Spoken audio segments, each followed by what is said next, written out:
Good morning students. Last time पे हम बात कर रहे थे द्रवों के प्रवाह की बात कर रहे थे, जिसके अंदर हमने पास्कल का नियम देख लिया था, द्रवों का धारा रेखीय प्रवाह, विक्षुब्ध प्रवाह देख लिया था। उसके बाद मैंने क्रांतिक वेग और रेनॉल्ड्स संख्या की बात कर ली थी। आज हम बात करेंगे वेग प्रवणता। किसकी बात करेंगे? वेग प्रवणता की बात करेंगे। तो आप देखिए यहाँ पर आपको केवल सुनना है वेग प्रवणता कि वेग प्रवणता होती क्या है। मैं यहाँ पर एक डायग्राम बना रहा हूँ।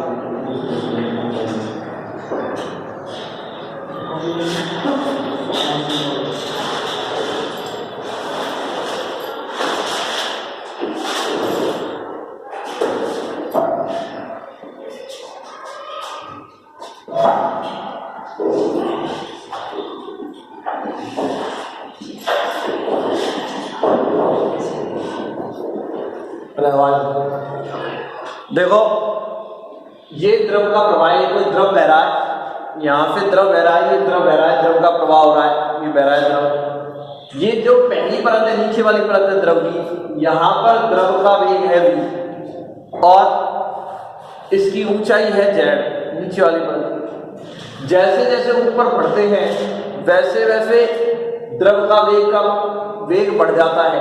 नीचे वेग कितना है? v, और ऊपर जैसे जैसे बढ़ते हैं तो द्रव का प्रवाह का वेग बढ़ जाता है। ऊपर वेग हो गया v प्लस dv, कितना हो गया? v plus dv। और ऊंचाई कितनी बढ़ गई? यहाँ z थी और dz बढ़ गई, तो यहाँ की ऊंचाई कितनी हो गई? z plus dz। ठीक है ना। द्रव ये बह रहा है, निचली वाली सतह पर वेग v है और ऊंचाई z है।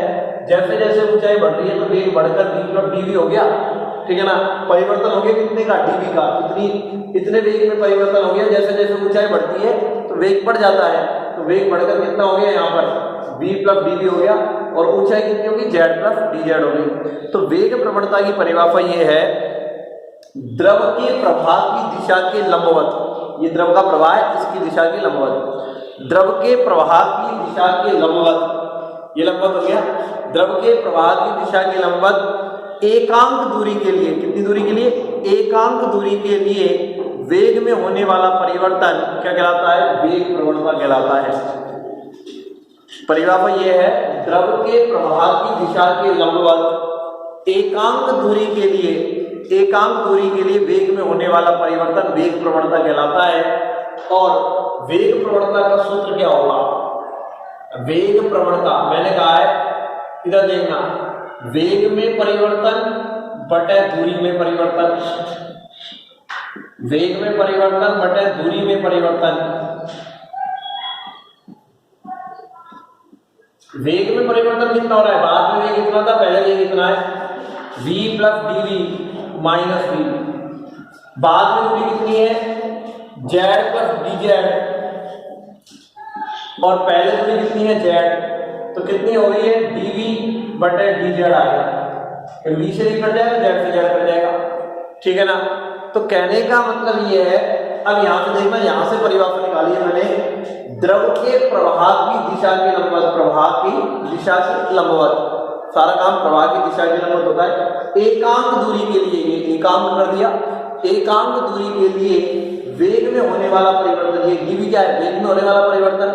एकांक दूरी के लिए वेग में होने वाला परिवर्तन ही क्या कहलाता है? वेग प्रवणता कहलाता है। ये परिभाषा है, मैं बार बार कह रहा हूं कि द्रव के प्रवाह की दिशा के लंबवत एकांक दूरी के लिए वेग में होने वाला परिवर्तन वेग प्रवणता कहलाता है।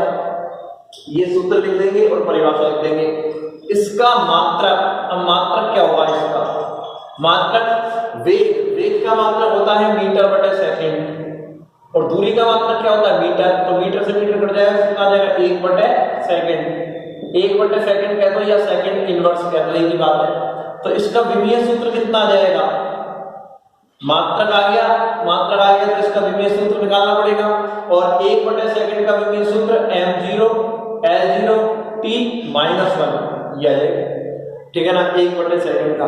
तो ये वेग प्रवणता हो गई है। इसके बाद हम बात करेंगे न्यूटन के सूत्र की। किसकी बात करेंगे? न्यूटन के सूत्र की, या शांता गुणांक। शांता के बारे में मैंने आपको कल बता ही दिया था, और मैंने कहा था शांता गुणांक होता है नीटा। तो शांता गुणांक के बारे में आज हम बात करेंगे, वो न्यूटन के सूत्र से निकल कर आएगा। तो न्यूटन का सूत्र और न्यूटन का सूत्र कह दो या शांता गुणांक कह दो, शांता गुणांक कह दो, बात एक ही है। इधर देखना, मैंने कल ही कहा था जब द्रव की दो परतें आपस में एक दूसरे के ऊपर फिसलती हैं तो उनके मध्य आपेक्षिक गति होती है, और जब उनके मध्य आपेक्षिक गति होती है तो उनके मध्य क्या लगता है, शान बल लगता है, और शान बल उनकी आपेक्षिक गति का क्या करता है, विरोध करता है। इस विरोधी बल को शान बल कहते हैं, जो कि गति के क्या लगता है, विपरीत दिशा में लगता है। हमको न्यूटन का सूत्र शांता गुणांक देखना है, और इधर देखना, द्रव की परतों के मध्य लगने वाला जो शान बल होता है, इधर सुनना, वो किन किन बातों पर निर्भर करता है। द्रव की परतों के मध्य लगने वाला शान बल, ये शान बल है, वो परतों के संपर्क सतह के क्षेत्रफल के समानुपाती होता है। द्रव की दो परतों के मध्य का जो संपर्क सतह का क्षेत्रफल है उसके समानुपाती होता है शान बल। शान बल का मान संपर्क सतह की क्षेत्रफल के समानुपाती होता है, तो नंबर 1 समीकरण आ जाएगी। और जो शान बल का मान होता है वो वेग प्रवणता, और वेग प्रवणता होती है dv/dz। वेग प्रवणता है dv/dz, तो शान बल का मान वेग प्रवणता के लिए सीधे समानुपाती होता है। शान बल का मान दो चीजों पर निर्भर करता है, एक तो संपर्क सतह के क्षेत्रफल पर निर्भर करता है, F समानुपाती a हो गया, और एक वेग प्रवणता की सीधे समानुपाती, और वेग प्रवणता मैंने अभी आपको बताई थी dv/dz होता है, ठीक है ना। तो यहां से ये शान बल आ गया। समीकरण 1 व 2 से, समीकरण 1 व 2 से हम क्या कह सकते हैं, F समानुपाती a dv/dz, यही कहेंगे, ठीक है ना। और यहां से जब समानुपाती का चिन्ह हटेगा तो एक नियतांक आता है F बराबर नीटा a dv/dz, और ये नीटा जो है, जो समानुपाती स्थिरांक है, जिसको ही क्या बोलते हैं, शांता गुणांक बोलते हैं। और यहाँ माइनस हो आएगा, तो माइनस किसको दर्शा रहा है, नीटा को शांता गुणांक है जिसकी बारे में बात कर रहे थे, वो तो अभी बता दूंगा नीटा। माइनस किसको बता रहा है, माइनस इस बात को बताता है कि जब द्रव की परतें एक दूसरे के ऊपर फिसलती है तो शान बल जो है वो गति के विपरीत दिशा में लगता है। शान बल क्या, विरोधी बल है, जो कि गति के क्या लगता है, विपरीत दिशा में लगता है। यदि द्रव का प्रवाह इस दिशा में हो रहा है तो शान बल इस दिशा में लगेगा। माइनस इसको बताता है कि शान बल गति की विपरीत दिशा में लगेगा। नीटा क्या है, यहाँ समानुपाती स्थिरांक है जिसको बोलते हैं शांता गुणांक। नीटा शांता गुणांक है जिसके बारे में हमको बात करनी है, इसकी परिभाषा भी देनी है। तो नीटा बराबर क्या हो जाएगा, नीटा बराबर हो जाएगा यहाँ से, माइनस को छोड़ देते, माइनस को किसको बता रहा है, दिशा को बता रहा है, जो कि विपरीत दिशा है। नीटा बराबर हो जाएगा F/a dv/dz, यही होगा शांता गुणांक का सूत्र, F/a dv/dz। अब यहाँ से शांता गुणांक की परिभाषा देनी है, तो मैंने आपको पहले ही बताया था कि फिजिक्स में यदि कोई भी परिभाषा हम देते हैं तो नीचे वाली चीज को क्या कर देते हैं, एक कर देते हैं। यानी कि क्षेत्रफल को, यदि मैं क्षेत्रफल को क्या कह दूं, a बराबर 1 मीटर स्क्वायर कह दूं, और वेग प्रवणता dv/dz 1 सेकंड इनवर्स कह दूं, सेकंड इनवर्स इसका मतलब 1 सेकंड इनवर्स कह दूं, यानी कि इसको 1 कर दिया और इसको 1 कर दिया, क्षेत्रफल 1 मीटर स्क्वायर कर दिया और वेग प्रवणता 1 सेकंड इनवर्स कह दी, तो नीटा बराबर क्या हो जाएगा, F। तो नीटा की परिभाषा क्या निकल कर आएगी कि यदि द्रव की परतों के संपर्क सतह का क्षेत्रफल, द्रव की परतों के संपर्क सतह का क्षेत्रफल 1 मीटर स्क्वायर हो और वेग प्रवणता, ये वेग प्रवणता है, वो 1 सेकंड इनवर्स हो, तब द्रव की परतों के मध्य लगने वाला शान बल ही शांता गुणांक कहलाता है। यानी कि क्षेत्रफल संपर्क सतह का 1 मीटर स्क्वायर हो, वेग प्रवणता 1 सेकंड इनवर्स हो, तब लगने वाला बल ही शान बल, लगने वाला शान बल क्या कहलाता है, शांता गुणांक कहलाता है। अब यदि शांता गुणांक के मात्रक की बात करें, ठीक है ना, शांता गुणांक के मात्रक की बात करें, मात्रक देखना है शांता का, शांता गुणांक का, मात्रक लिख रहे हैं इसका, तो इधर देखिए इस सूत्र से मात्रक निकलेगा मीटा का मात्रक। इधर देखो बल का मात्रक होता है न्यूटन, ठीक है ना, और न्यूटन क्या होता है, F बराबर ma होता है।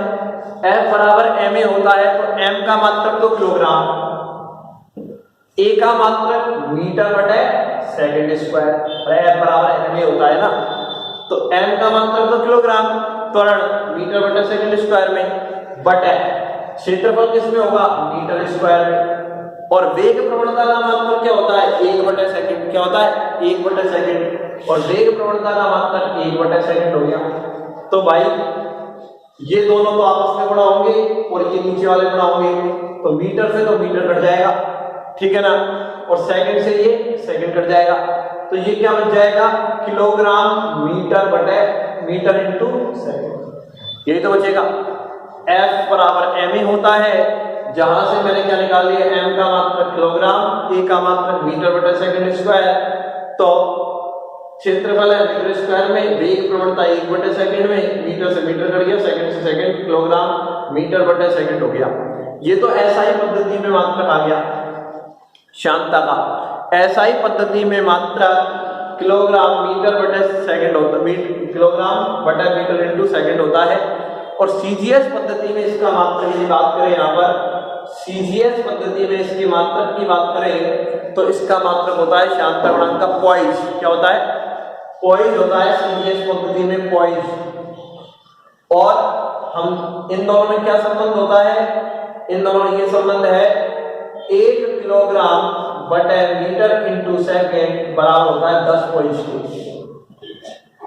SI पद्धति में मात्रक ये है, CGS पद्धति में मात्रक ये है, और 1 किलोग्राम बटे मीटर इंटू सेकंड होता है 10 पॉइंट के। कितने पॉइंट के बराबर होता है, 10 पॉइंट के बराबर होता है, ठीक है, कोई दिक्कत वाली बात नहीं। एक बात और है जो आपको PDF में नोट में मिलेगी, ताप बढ़ाने पर द्रवों का श्यानता गुणांक घटता है और गैसों का श्यानता गुणांक बढ़ता है। ताप यदि तुम बढ़ाओगे तो द्रवों का जो श्यानता गुणांक है वो घट जाएगा और गैसों का श्यानता गुणांक बढ़ जाएगा, ठीक है ना। ये अपन ने बात कर ली है कि ताप बढ़ाने पर द्रवों का श्यानता गुणांक घट जाता है और गैसों का श्यानता गुणांक बढ़ जाता है। इसके बाद हम बात करेंगे, श्यानता गुणांक हो गया, इसके बाद हम बात करेंगे स्टोक्स के सूत्र की। बहुत ही इंपॉर्टेंट है स्टोक्स का सूत्र या स्टोक्स का नियम, ठीक है ना।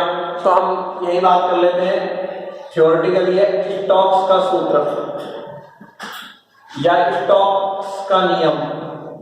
इधर सुनना, क्या कहलाता है, जब किसी भी वस्तु को, किसी भी ठोस को द्रव में गिराया जाता है या द्रव में डुबोया जाता है, कोई भी ठोस वस्तु है जिसको द्रव में डुबोया जाता है या द्रव में गिराया जाता है, तब जैसे कोई बोल है, मान लो तुम उसको पानी में डुबोगे तो क्या होगा, नीचे आएगी पानी में, ठीक है ना। तो स्टोक्स के नियमानुसार जब किसी भी ठोस को द्रव में डुबोया जाता है तो वस्तु पहले तो अपने भार के कारण तेजी से नीचे गिरती है, वस्तु का भार है और उस भार के कारण तेजी से नीचे गिरती है। प्रारंभ में वस्तु अपने भार के कारण उस द्रव में तेजी से नीचे गिरती है। उसके बाद क्या होता है, जैसे वो द्रव में नीचे गति करना चालू करती है तो द्रव में क्या लगता है, श्यानता, शान बल लगता है द्रव में, और द्रव में शान बल लगेगा यानी कि वस्तु पर क्या लगेगा, शान बल लगेगा, और शान बल क्या कहाँ लगता है, गति के विपरीत दिशा में। तो प्रारंभ में तो वस्तु अपने भार के कारण तेजी से नीचे गिरेगी, फिर उसके ऊपर क्या लगेगा, शान बल लगेगा, जैसे द्रव में गिरना चालू होगी तो नीचे उस पर शान बल लगेगा, और शान बल कहाँ लगेगा, उसके गति के विपरीत दिशा में ऊपर लगेगा। तो पहले तो वो तेजी से नीचे गिरती है और बाद में जब उस पर शान बल लगने लग जाता है ऊपर तो उसकी गति मंद पड़ जाएगी। अरे भाई ऊपर से कोई बल खींचेगा उसको, द्रवों का शान बल उसको ऊपर खींचेगा तो उसकी गति मंद पड़ जाएगी, और मंद पड़ जाएगी तो बाद में वस्तु एक नियत वेग से नीचे गिरती है। पहले तो वो तेजी से गिरती है अपने भार के कारण, और जब वो तेजी से नीचे गिरती है तो उसके ऊपर फिर द्रवों का क्या लगता है, शान बल लगता है। जैसे द्रव के अंदर आ गई, वो द्रव के अंदर आ गई तो उसका शान बल लगेगा, शान बल गति की विपरीत दिशा में लगता है, और जिसके कारण उसकी गति क्या हो जाती है, मंद हो जाती है, और उसके बाद वस्तु एक नियत वेग से नीचे गिरती है, और उस नियत वेग को बोलते हैं सीमांत वेग। क्या बोलते हैं, सीमांत वेग बोलते हैं VT। कि वस्तु एक नियत वेग से गिरती है नीचे, उस वेग को सीमांत वेग vt कहा जाता है। क्या कहा जाता है? सीमांत वेग कहा जाता है vt, ठीक है ना। और शान बल और सीमांत वेग में ये संबंध होता है, ये स्टोक्स ने दिया था, शान बल और सीमांत वेग में संबंध होता है F बराबर 6 पाई मीटा आर वीटी। 6 सब जानते हैं, पाई सब जानते हैं, मीटा क्या है? उस द्रव का शांता गुणांक, आर क्या है? उस वस्तु की त्रिज्या, और वीटी क्या है? उस वस्तु का वेग जो नियत वेग से नीचे गिर रही है। तो मैं आपको दोबारा बता रहा हूं कि स्टोक्स के नियम के अनुसार जब किसी वस्तु को द्रव में डुबोया जाता है तो प्रारंभ में वस्तु अपने भार के कारण तेजी से द्रव में नीचे गिरती है, और जब वो वस्तु नीचे गिरने लगती है द्रव में तो उस पर वस्तु पर क्या लगता है? शान बल लगता है। और शान बल क्या होता है? शान बल गति के विपरीत दिशा में कार्य करता है, और शान बल गति के विपरीत दिशा में कार्य करता है, जिस कारण वस्तु की गति मंद हो जाती है और वस्तु एक नियत वेग से नीचे गिरने लगती है फिर, और उस नियत वेग को बोलते हैं सीमांत वेग। कौन सा वेग है? सीमांत वेग है। सीमांत वेग से नीचे गिरती है और सीमांत वेग हो गया। और सीमांत वेग और शान बल में क्या संबंध है? F बराबर 6 पाई मीटा आर वीटी, जहां पर आर वस्तु की त्रिज्या है, F शान बल है और वीटी क्या है? सीमांत वेग है। अब हमको इस सीमांत वेग का सूत्र निकालना है। इस सीमांत वेग का, वस्तु के लिए सीमांत वेग का सूत्र निकालना है, तो उसके लिए हम अभी एक डेरिवेशन करेंगे छोटा सा, जिसमें हम वस्तु का सीमांत वेग निकालेंगे, ठीक है ना। तो अभी मैं इसको रफ कर देता हूं और फिर हम बात करेंगे सीमांत वेग हमको निकालना है।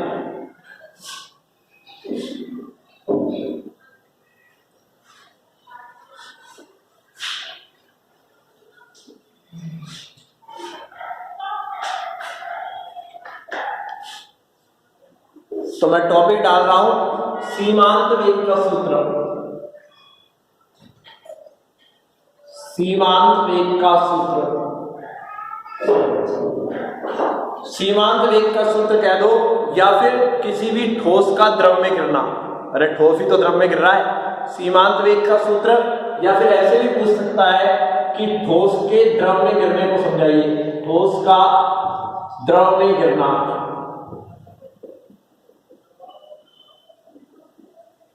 ठोस का द्रव में गिरना या सीमांत वेग का सूत्र। इधर देखना, मैं डायग्राम बना रहा हूं। यहां पर मैंने एक द्रव बना लिया, थोड़ा नीचे से बनाता हूं। ये मैंने एक द्रव बना लिया,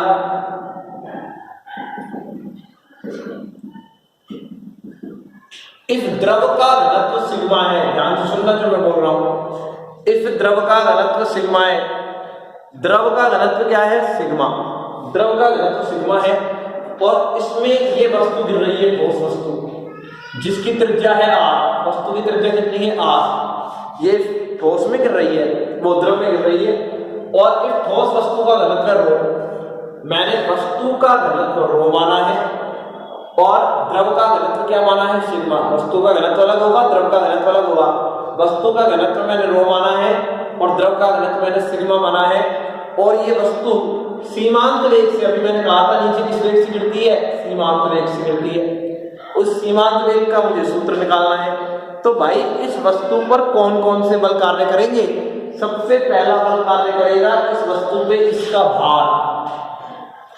सबसे पहला बल इस वस्तु पे कौन सा कार्य करेगा? इसका भार। और इसका भार F बराबर क्या होगा? नीचे की ओर होगा, F बराबर mg। नीचे की ओर वस्तु का भार होगा और भार बल के बराबर होता है, और F बराबर क्या होगा? mg होगा, वो नीचे की तरफ कार्य करेगा। और कौन कौन से बल कार्य करेंगे इस वस्तु पर? इधर देखना, कल ही मैंने आपको कहा था जब वस्तु द्रव में डूबती है तो उस पर एक उत्प्लावन बल कार्य करता है। कल मैंने बताया था आपको, परिभाषा बताई थी। और उत्प्लावन बल ऊपर की ओर कार्य करता है वस्तु पर, और उत्प्लावन बल हो गया ये बी। उत्प्लावन बल होता है बी। और मैंने कल भी आपको बताया था उत्प्लावन बल का मान वस्तु द्वारा हटाए गए द्रव के भार के बराबर होता है। जो उत्प्लावन बल होता है इसका मान कितना होगा? इस वस्तु ने जितना द्रव हटाया है ना, उसके भार के बराबर होगा उत्प्लावन बल का मान। ऊपर की ओर लगता है, ठीक है ना। और शान बल लगेगा इस पर, मैंने भी कहा था कि शान बल भी मान लगता है, ऊपर लगेगा गति के विपरीत दिशा में। उसको मैंने F डैश मान लिया, क्योंकि इसको F माना है तो शान बल को मैंने क्या कर दिया? F dash. ये तो है शान बल। जो गति के विपरीत दिशा में लगता है, जिसकी बात अभी कर रहे थे। ये कौन सा बल है? उत्प्लावन बल, जो भी ऊपर लगता है। यानी कि दो बल तो ऊपर लग रहे हैं और ये वाला बल कहां लग रहा है? नीचे लग रहा है, ठीक है ना। और वस्तु नीचे गिर रही है vt वेग से, ठीक है ना। हमको vt का मान निकालना है। अब सबसे पहले वस्तु का भार, इन तीनों बलों के सूत्र निकालूंगा। तो सबसे पहले लग रहा है वस्तु का भार। वस्तु का भार F बराबर mg नीचे की तरफ है, और इधर देखिए m द्रव्यमान, घनत्व बराबर होता है द्रव्यमान बटे आयतन। तो द्रव्यमान क्या हो गया? घनत्व गुना आयतन। अरे हमने पढ़ा है कि घनत्व बराबर होता है द्रव्यमान बटे आयतन। तो द्रव्यमान बराबर क्या हो जाएगा? घनत्व गुणा आयतन। नहीं हो जाएगा क्या? यहाँ से द्रव्यमान क्या हो जाएगा? घनत्व गुणा आयतन हो जाएगा। तो इस द्रव्यमान का मान घनत्व गुणा आयतन हो जाएगा। तो इधर देखना, घनत्व गुणा आयतन, आयतन इधर देखना, वस्तु का भार है तो आयतन किसका निकलेगा? वस्तु का। और वस्तु कैसी है? गोलाकार, और उसका आयतन कितना होता है गोले का? 4/3 पाई r क्यूब। ये तो आयतन हो गया वस्तु का। घनत्व, वस्तु का घनत्व कितना है? तो ये आ गया, ये आयतन था, इसको मैंने घनत्व से गुणा कर दिया, तो ये दोनों मिलकर क्या आ गए? द्रव्यमान। ये दोनों मिलकर क्या आ गए? द्रव्यमान आ गए। और जी चली रहा है, ये द्रव्यमान था और द्रव्यमान हो गया घनत्व गुना आयतन। और घनत्व कितना है? रो वस्तु का, वस्तु का घनत्व, वस्तु की बात कर रहा हूं। और आयतन कितना है? 4/3 पाई r क्यूब, और जी तो चली रहा है। ये आ गया वस्तु का भार। अब बात करेंगे उत्प्लावन बल। इस पर उत्प्लावन बल लग रहा है, उत्प्लावन बल।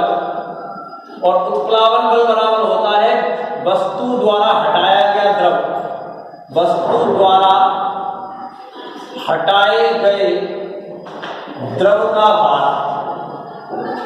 वस्तु द्वारा हटाए गए द्रव का भार। इधर देखना, वस्तु ने कितना द्रव हटाया उसका भार, और भार होता है mg, ठीक है ना।